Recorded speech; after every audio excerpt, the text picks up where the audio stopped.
The views, thoughts, and opinions expressed are the guest's own and do not represent the views, thoughts, and opinions of AIHA. AIHA does not endorse any guest or the entity that they represent.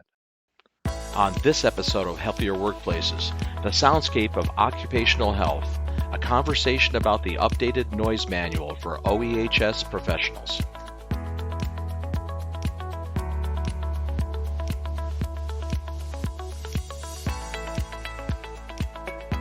Welcome to another episode of Healthier Workplaces. I'm Bob Krell, founder and publisher of Healthy Indoors Media, and your host for this program from AIHA. Stay with us. The newly updated 6th edition of the Noise Manual is available at the AIHA University Bookstore. This edition contains new chapters on impulse noise, ototoxicants, fit testing, and community exposure.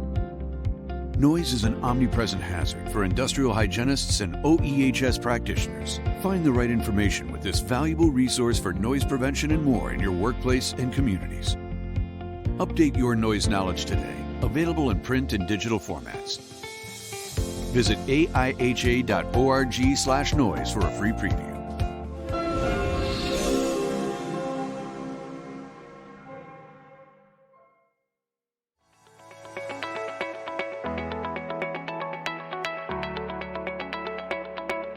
Rick and Colin, thanks for joining us today. Great to have you here at AIHC 2023. So we're here to talk about the noise manual, the new edition of it, right? Yep. First of all, tell us what your involvement is with it.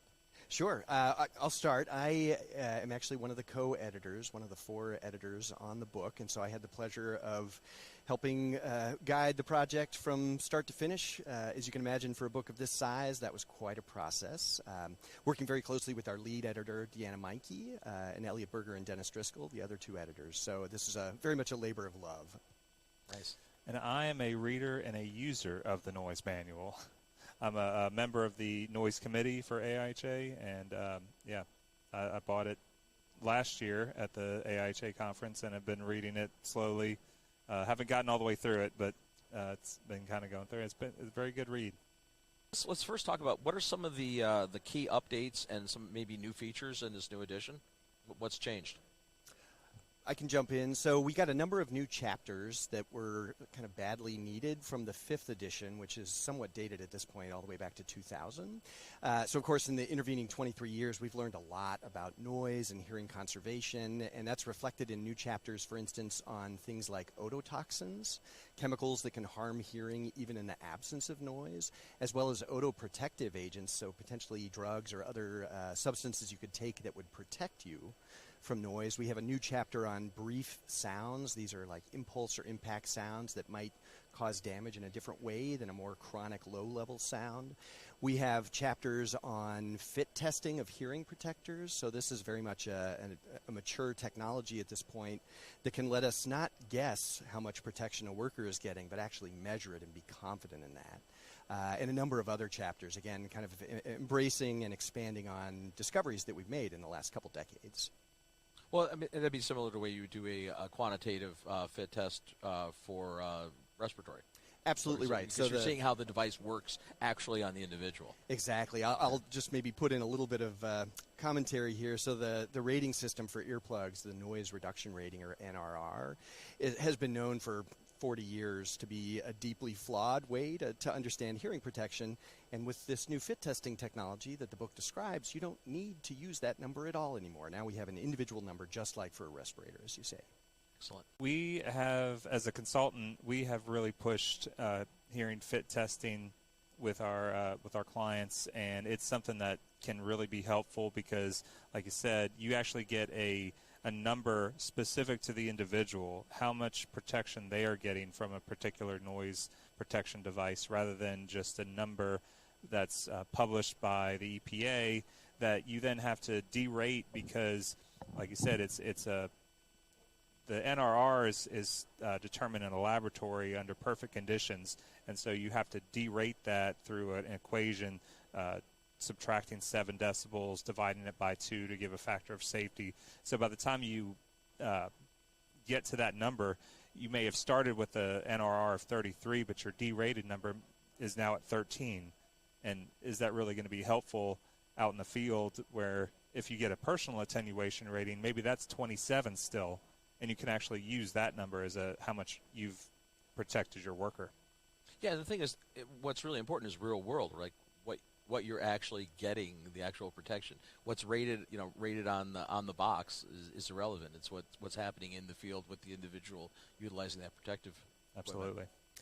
One other thing I'll add, another chapter that's new to the book is on hearing conservation program effectiveness. So kind of tying into this notion of, is our hearing protection actually working to protect workers' hearing? Previously, there haven't really been a lot of guidance documents that tell you, how do you look at your program and figure out if it's doing what it needs to do?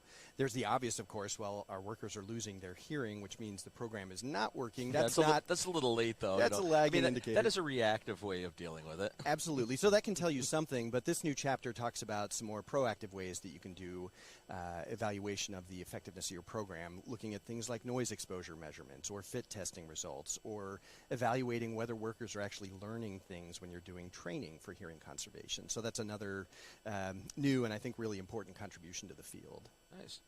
Why do you believe that it is the new noise manual is an essential source for professionals? And I guess more importantly, what makes it stand out from other publications in the field? Because obviously there's other documentation out there, other prescriptive things. Why is it the best? Well, I'll jump in and say, as an editor, I am 100% biased on this, which I absolutely recognize. But I honestly do think the previous versions of the noise manual, which I didn't have any affiliation with, were often considered like the Bible of hearing conservation, because it was really the only book out there that was one-stop shopping for any topic you could imagine with regards to protecting the hearing of workers. And so we had a great base already from the previous edition that we built on and expanded. And I think the existing excellent base plus the new contents really makes this, once again, the book to go to for virtually any topic on hearing conservation. Now, if you want to design a specific noise control for a very specific application, might you want to get a second book on noise control? It's probably a good idea. But for a broad introduction to any topic of relevance to hearing conservation, this really is the only place to go. Yeah, I think what I've noticed is that a lot of the books that are available to talk about noise are part of the book is large and it's about other topics, not just noise, whereas the noise manual is specific to noise, and it has all of the topics within noise in the noise world that you would want to see and have a better understanding on, and it's something that, like, I when I bought the book, I was showing it to my kids, and they could look at some of the illustrations and pictures and understand what was going on. It wasn't just a textbook with no illustrations or any, nothing you could understand. It's really well written and easy to follow.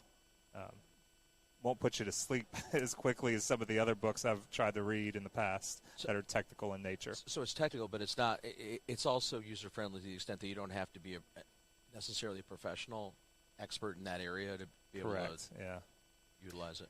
And that's actually quite by design. So in contrasting the 5th edition to the 6th edition, the 6th edition we very intentionally introduced like tips and tricks and call-outs that really let you know, if you don't have time to read this whole chapter, here's the 8 points you absolutely have to take away.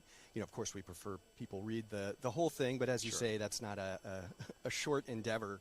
But making it, not quite in the hearing conservation for dummies format, but more along those lines where there's very obvious, evident takeaways that we really want you to get. And I like that it's broken up in the chapters by topic, so you can, if you need to go look at, peak noise levels specifically, and you have a question about that, you can go to that chapter, and there's tons of information on that specific topic within the noise manual, whereas maybe it's not as broken up as in other books and things like that.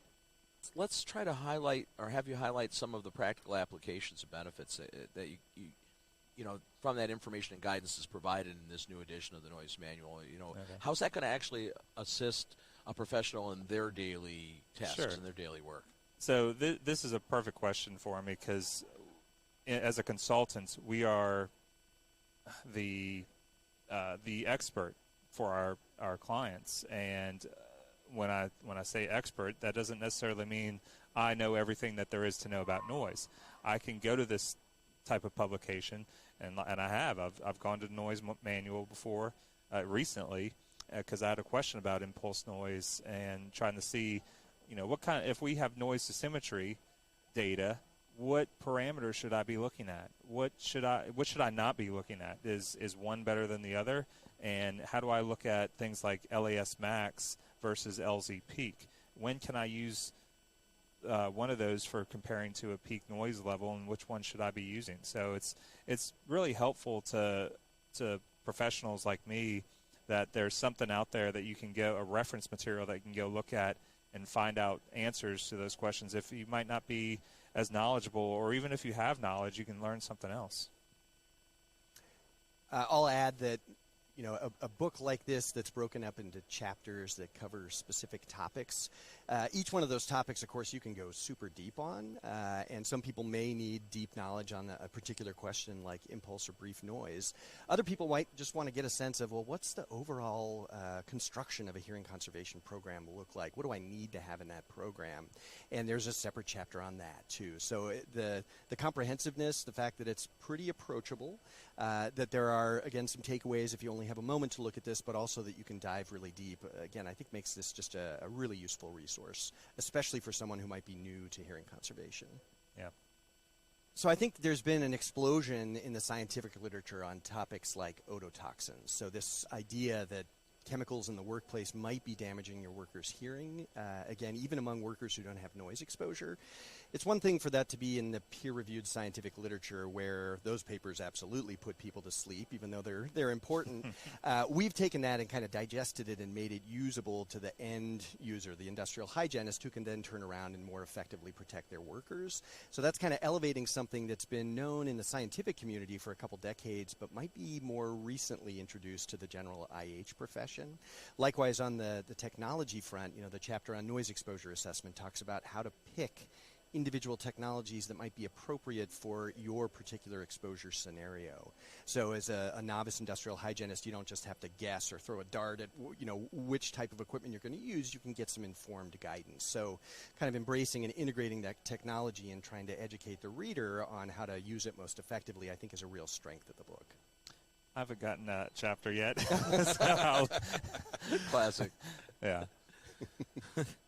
Obviously, this is the 6th edition of the Noise Manual. There's going to be future ones, right? I mean, this is a document that is constantly probably undergoing evolution, right, as it goes forward. So, how do you envision this moving forward? As the next edition and more ways that you'll evolve this topic. From an editorial perspective, I think there's some exciting things that have been and continue to happen in the printing space. So, when I bought my very first 4th edition of the Noise Manual, it was just a single physical book. The idea now that maybe you can buy some bundled chapters. Maybe I don't need to know everything about noise control, but I'm really responsible for training and hearing protection use.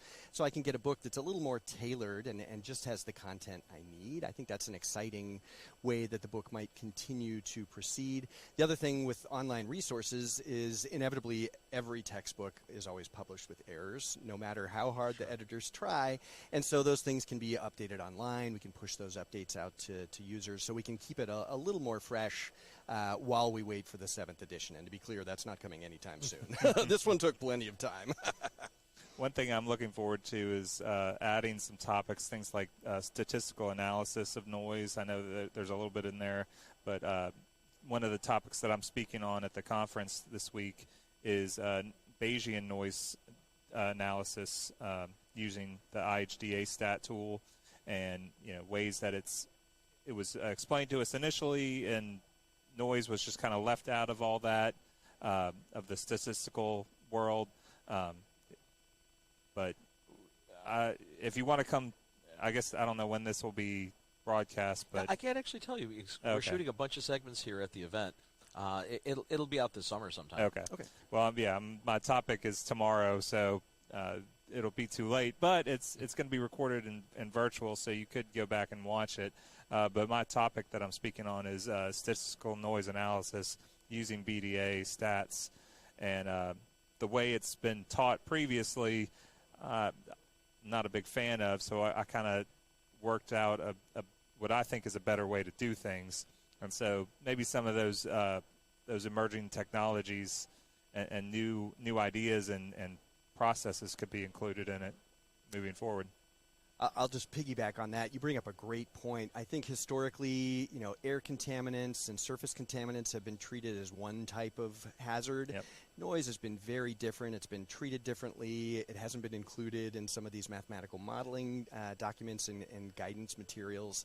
I think, a 7th edition might do a better job at integrating those things, so we just truly start to recognize noise as another hazard, not a very different one that needs to be handled or considered as different or lesser than a carcinogen or some other airborne chemical. So will you be editing that one? I can neither confirm nor deny that. Actually, I can deny that. Yes.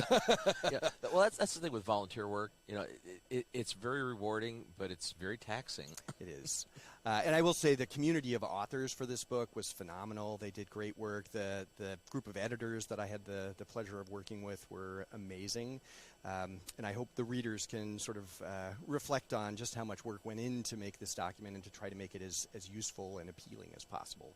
So, Rick, Colin, thanks for joining us here today. I'm real excited about this new edition of the Noise Manual, and I encourage everybody to see your session tomorrow on that. It's tomorrow, right? Yes, tomorrow at 10 o'clock. Okay, excellent. So our coverage from AIHCE 2023 in Phoenix, Arizona will continue. We're here for the special edition episodes of the Healthier Workplaces show. I'm the host of that show, Bob Krell, founder and publisher of Healthy Indoors Magazine and Media. And we're going to be here doing live segments and recorded segments and all kinds of great stuff throughout the event. So definitely you'll be seeing this stuff coming out over the next several months. Pretty exciting. And, definitely enjoy this event. So far it's been great. Day one, I've been loving it. So. Absolutely. Thanks so much for having us. Thanks, gentlemen. Take care. All right. So that's our show for this week. We'll be back again with another episode of Healthier Workplaces. Until next time, I'm Bob Krell. Stay healthy.